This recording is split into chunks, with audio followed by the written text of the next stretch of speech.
Hey everyone, I hope you're all doing well, as I always say. And I suppose it's the American Thanksgiving here this weekend, so I hope your gravy tastes good and your turkey's good or whatever you're gonna have. Anyways, I have another story from Russia, so strap in for this one. It's pretty cool. So yeah, pull up a stump and let's jump into it. Thank you for watching. I used to work in the gas industry as a geologist. From about 2007 to 2009, I was on a contract with a Russian company called North Gas.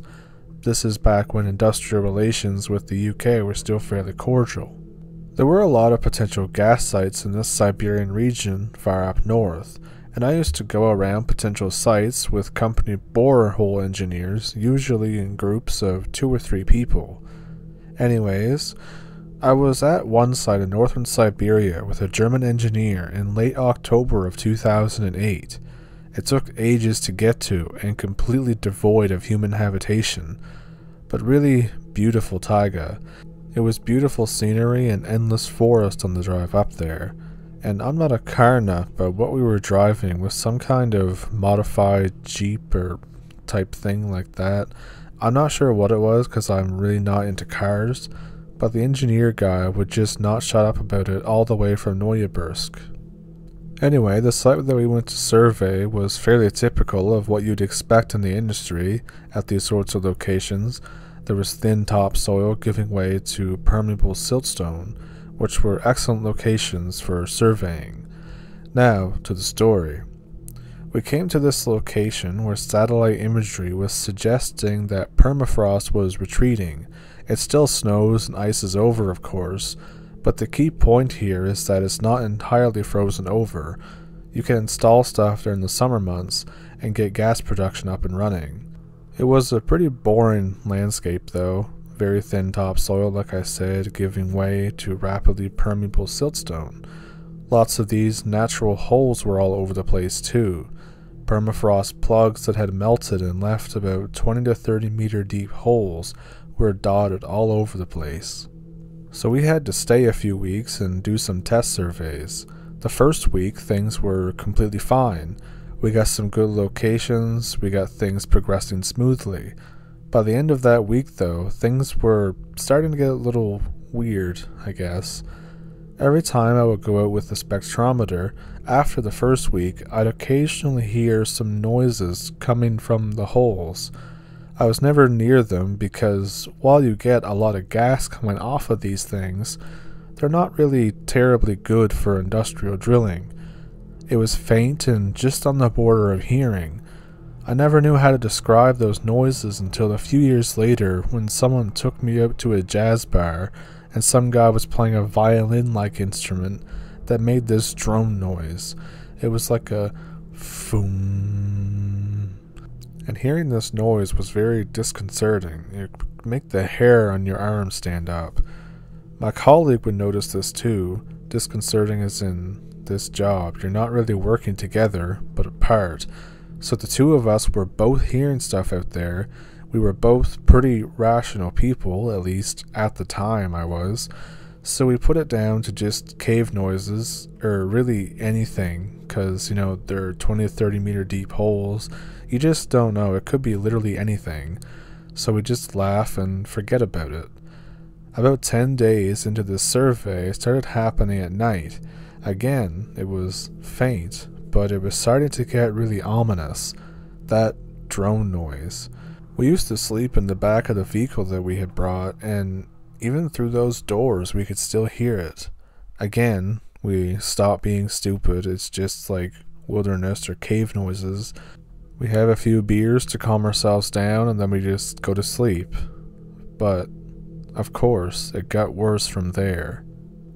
The day after this, because nothing happened the following day, so the day after that, I found some weird slime stuff around one of the permafrost boreholes.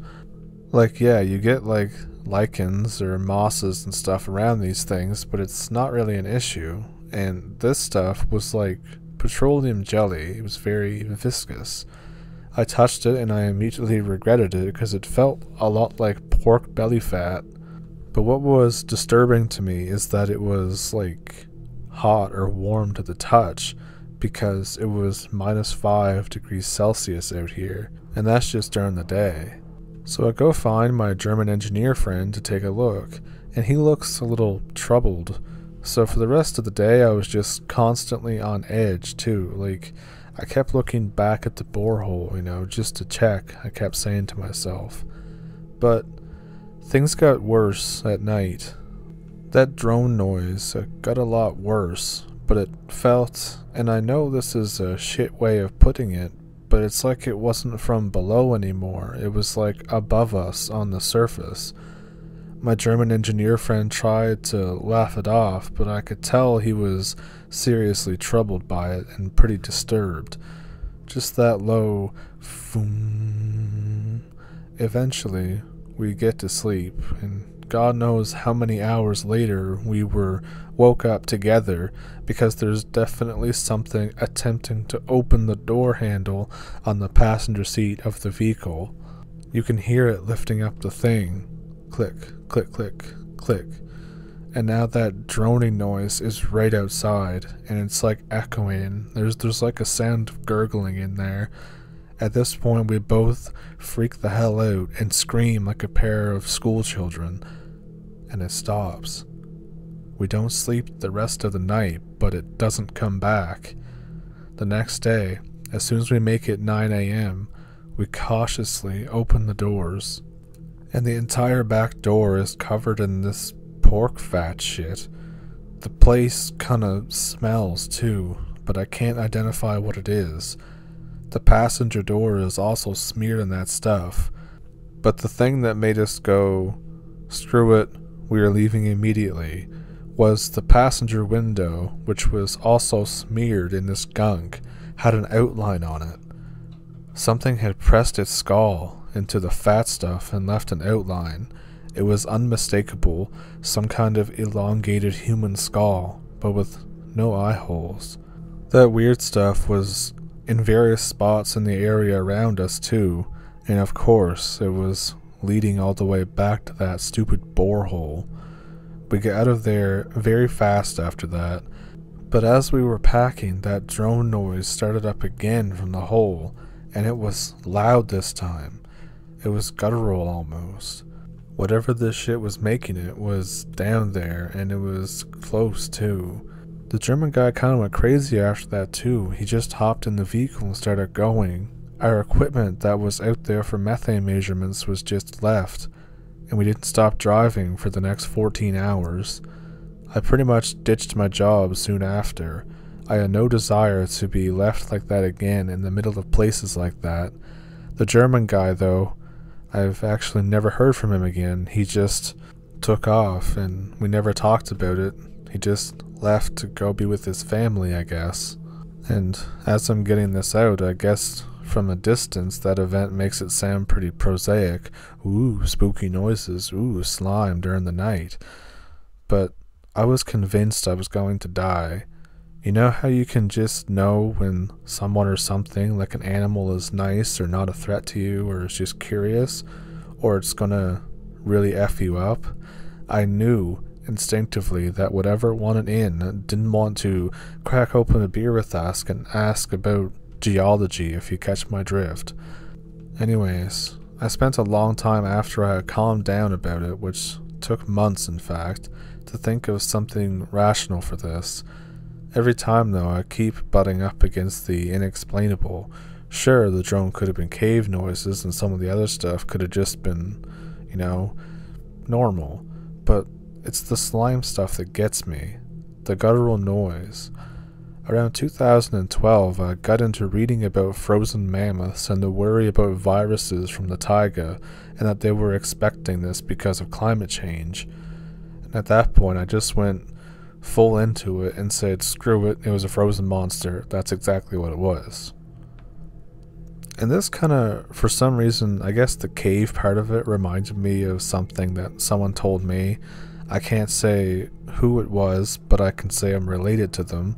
And I can't say where this happened because there's a whole NDA thing because it was with the Canadian military. But basically, they're not in the military. They were a civilian tradesperson that was working on a renovation project that they were doing that was like near a base somewheres.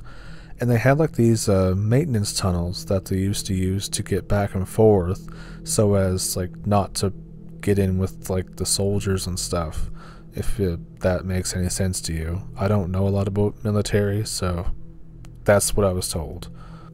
And I worked there on like a night shift, so I believe it was like 8 p.m. to like 6 a.m. or something like that. I don't quite remember, or 8 p.m. to like 4 a.m. I don't know what it was. But anyways, they had to wear masks down in these tunnels because they were really old, like Second World War old, and they didn't know what was all down there and stuff, which was part of the renovation thing, was they wanted to like see what was down there, see if there's any modern use for it, or like try to upgrade some stuff down there, you know, just typical stuff. So the first few weeks this goes by and he's making friends with all the people that he's with and all that stuff, and they're going down through, they're examining everything, they're seeing what can be still used, what could be used for like storage now and all that stuff, or where they could run new pipelines and just junk like that, you know. But then they start to hear this like breathing noise from way down in the tunnels, and like they know that they're the only ones down there because you needed like a little ID thing to get by, and it's like 2 o'clock in the morning and it's just them down there, and they hear breathing and stuff. And this was like, I think the project was like 16 weeks, but I don't quite remember. But every night around 2 a.m. they'd hear like the breathing in the tunnels. And then one night, like getting near the end of the project and stuff, when they were getting near the end of the tunnels, they started to like, you know, like you find like random animal stuff and all that. So they started to find like dead mice and all that stuff, but then they found like dead birds and stuff, and it was kind of weird because it was that deep in the tunnels, and they kept hearing breathing. And then like one of the final nights, they finally like saw a full apparition of a guy with a gas mask that was down in the tunnels, and he just turned and looked at them and walked through the wall. It was crazy. But yeah, that kind of reminded me of that because of like the caves and stuff. Anyways, whatever. I hope you enjoyed the story, and I hope you enjoyed this little thing that I told you. And yeah, I hope you have a good Thanksgiving or whatever, and I will catch you in the next one. If you liked the video, then please like and subscribe and all that spicy stuff, and I will see you in the next one.